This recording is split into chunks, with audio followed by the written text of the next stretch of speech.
People outside California might wonder how a conservative libertarian like Larry Elder is challenging a Democratic governor like Gavin Newsom in a blue state. A recall election in California is different from a typical gubernatorial election, given its two-question approach. The recall mechanism in California has been in place for over 150 years to allow sort of democratic accountability.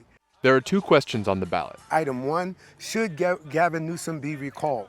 And if a majority of Californians agree, then he is recalled. The second question becomes, who should replace him? This means that Gavin Newsom must receive at least 51% of the vote to remain governor. But someone like Larry Elder, the GOP frontrunner, only needs to receive 15% of the vote to be elected.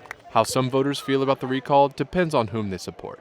The recall approach it's simple, and that's the way voting should be. Do you want Newsom out, and who do you want to go into his place? He could lose with 49% of the vote, and somebody else could win with less than 20, and it's outrageous. I hope that we recall the recall after this. This is the sixth recall attempt against the governor since he came into office. I think it goes to show this is more about, partisan power grab. The Republicans realize this is the only way they can win statewide in California. At a campaign rally in support of the governor in San Leandro on Wednesday, Vice President Kamala Harris delivered a warning about how this recall fits into the national Republican agenda. They're thinking that if they can get this done in California, they can go around the country and do this. I think Larry Elder and people that represent the same values are going to be in the ballot in midterm elections all over the country. But at a campaign rally in Bakersfield on Thursday, Elder rebuffed claims that this election is about a Republican takeover. Crime doesn't have a party. Homelessness doesn't have a party. The rise of the cost of living doesn't have a party.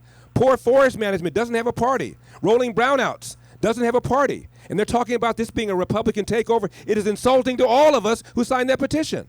Elder said Californians across the political spectrum are frustrated with Newsom.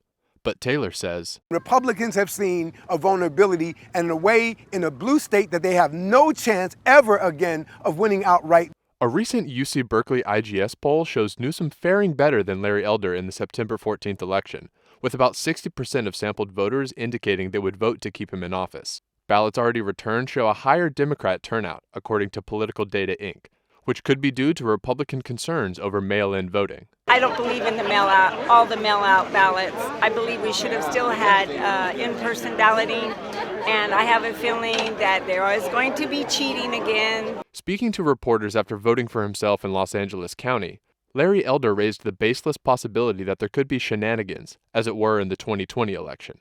On his campaign website, a link to report election incidents, suggesting the results need to be investigated, despite there being one yet. And so you have this reiteration of this claim that there's an illegitimacy in the elections. Larry Elder could potentially fill key political seats as governor, ones that would shake the balance of power in Washington. What kind of judges would Larry Elder appoint as governor of California?